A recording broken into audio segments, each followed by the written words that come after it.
Ini adalah teknik memotong tingkat dewa. Lelaki itu menangkap seekor ikan dan mulai memotong dari bagian perut. Dan daging ikan dipotong seperti selembar sayap tonggeret. Tapi setelah diperhatikan, ikan yang dipotong dagingnya sama sekali tidak merasakan apapun. Masih bisa berenang dengan lincah di dalam air. Master Hong adalah seorang koki dewa. Setiap ada pesta di desanya, dia selalu diundang untuk menjadi koki. Dia mengambil pisau kepala naganya, membidik tepat babi yang ada di depan mata. Sekali memotong, pisau akan mengelilingi tubuh babi, melewati tulang dan pembuluh darah, lalu berakhir keluar dari mulut babi. Tubuh babi terbagi dua, tulang dan daging semuanya terbelah. Tetapi pisaunya tidak terkena noda darah sedikitpun. Warga desa sangat terpukau. Tapi siapa sangka, di saat mereka melahapnya, tiba-tiba mereka merasa pusing, sakit perut dan muntah-muntah. Semuanya keracunan. Master Hong tidak mengerti. Semua sayur dimasak oleh dia sendiri. Mana mungkin ada salah? Oh ya, garam yang terakhir ditambahkan adalah pemberian muridnya. Dia yang ada di balik semua ini. Master Hong berang, dan mulai memukulnya. Murid tersebut akhirnya menyerah dan mengaku. Ternyata yang menyuruhnya adalah keponakan Master Hong. Sengaja mencelakainya untuk merebut pisau naga. Tapi masalah sudah terjadi, Master Hong harus menanggungnya. Kepala desa memukulnya dengan tongkat sampai terjatuh. Pisau naga yang merupakan simbol masa klan Hong juga terjatuh di lantai. Seketika kehilangan kilaunya dan menjadi berkarat. Dia diusir dari desa. Manusia yang memiliki keahlian yang luar biasa tapi tidak diterima dimanapun. Hati manusia memang licik. Master Hong pun datang ke kota. Dan menemukan sebuah restoran bernama Empat Lautan. Dia menghentikan langkahnya. Dan melihat totem yang ada di lantai. Dia teringat, ini adalah restoran yang dibuka oleh gurunya. Gurunya sudah lama meninggal. Sekarang restorannya dijaga oleh dua anak perempuannya. Setelah Master Hong masuk, si gadis bertanya kepadanya mau makan apa. Jawaban Master Hong membuat orang tercengang. Dia memesan kol rebus. Sayur ini terdengar simpel, tapi sangat menguji keahlian koki. Kepala koki tahu, ini pasti seorang ahli. Pada saat yang bersamaan, seorang preman juga datang ke restoran. Sejak kecil berlatih seni bela diri, keahlian memotongnya luar biasa. Sangat angkuh, melihat Master Hong yang di seberangnya memesan kol rebus. Merasa penasaran, juga ikut memesan. Saat kol rebus dihidangkan di atas meja, Master Hong mencicipinya. Dia hanya mengeluarkan dua kata, minta bon. Bos Cui Hua datang bertanya, apa ada yang tidak puas? Master Hong berkata, sungguh terlalu biasa, saya tidak puas sama sekali. Kepala koki emosi saat mendengarnya, dan mengajaknya bertanding keahlian memasak. Kalau dia menang, kepala koki akan meninggalkan restoran. Kalau dikalah, Master Hong harus mencuci piring di sini selama 1 tahun. Master Hong merasa tertantang dan menerima pertandingan ini. Dan mengundang preman di seberang untuk membantunya. Dan soal perlombaan kali ini adalah memasak bebek. Kepala koki sekali melihat, langsung memahami rangka bebek. Dan Langung mulai bekerja. Tak lama kemudian sayur pun dihidangkan. Xiao Mei duluan mencicipi bebek yang dimasak oleh kepala koki. Rasa dan teksturnya sangat pas. Luar biasa.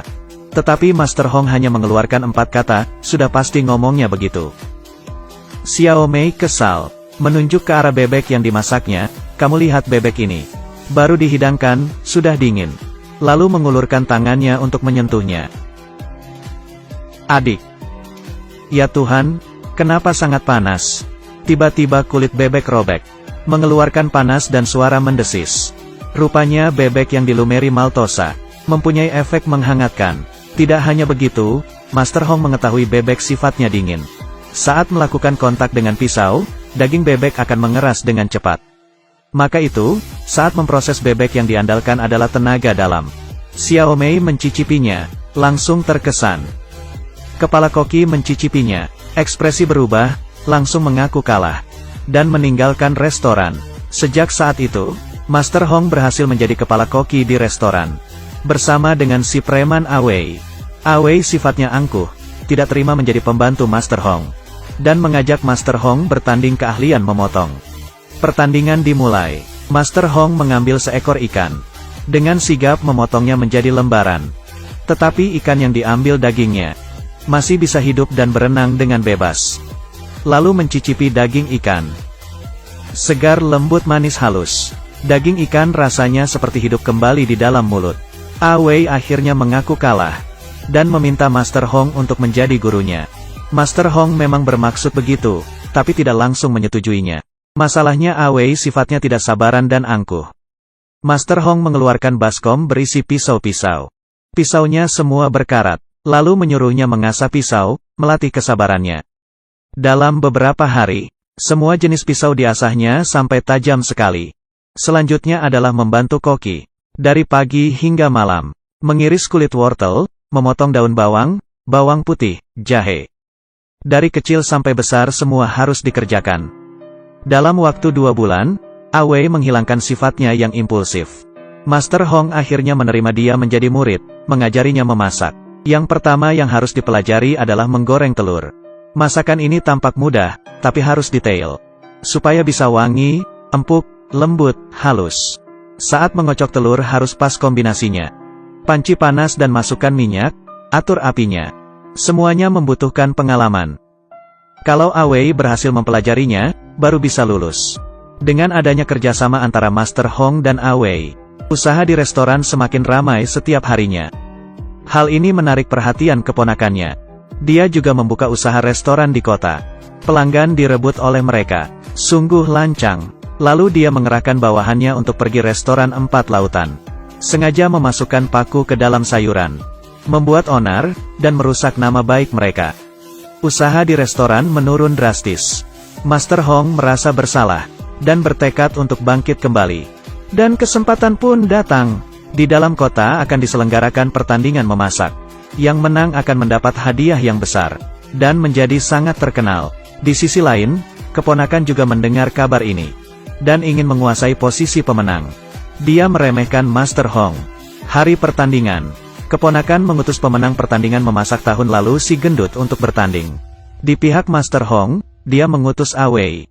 Pertandingan memasak dimulai. Awei akan memasak masakan 4 rasa.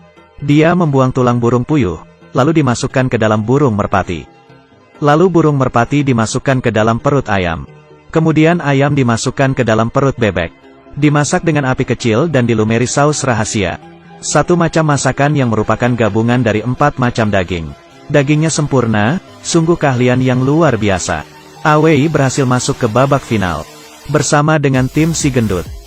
Soal untuk babak final, hanya ada 4 kata, memasak tanpa mengubah rasa. Yang artinya tidak menambah bumbu apapun di dalam sup. Hanya memasak tidak diubah agar rasa aslinya keluar. Si gendut memutuskan untuk membuat pencobaan Buddha. Sayur-sayuran, daging semua dipotong dengan detail. Lalu dimasukkan ke dalam kukusan bambu dan dimasak dengan api kecil. Masukkan ke dalam pot, dan tuangkan sup. Panaskan sampai apinya merata. Sebuah mahakarya, pencobaan Buddha, selesai. Para juri mengatakan masakan ini sempurna. Sebaliknya di sisi Awei, dia memutuskan untuk memasak kol rebus. Hal yang paling sederhana adalah hal yang paling susah dikerjakan. Mari kita bahas kol ini dulu. Harus menggunakan kol yang baru tumbuh. Dan memilih bagian yang paling muda dan manis. Lalu sayur kol ditusuk-tusuk dengan sebuah jarum. Agar kesegaran dan kemanisan kaldu sayur kol bergabung dengan sempurna. Dan kaldu ini harus dimasukkan ke dalam cincangan daging ayam. Diaduk merata dan disaring secara bertahap. Agar rasa supnya lembut, segar dan wangi. Terakhir tambahkan tahu yang diiris dengan pisau naga. Kol rebus selesai dimasak. Di hadapan juri, tahunya perlahan mekar. Dan menyatu dengan supnya. Mereka meminumnya dan menutup mata. Lalu merasakannya, sungguh puas. Menggunakan bahan yang paling biasa dan sederhana. Dan dimasak menjadi sesuatu yang berharga. Ini baru namanya, memasak tanpa mengubah rasa. Si gendut tidak senang. Maju dan mencicipinya. Lalu melepas topi kokinya dan pergi tanpa berkata apapun. Akhirnya semua orang bertepuk tangan. Awei menjadi dewa koki dalam pertandingan tahun ini. Sebenarnya memasak itu sama dengan orang. Daripada hidup penuh perhitungan, lebih baik menjadi diri sendiri. Maka hidupmu akan bersinar.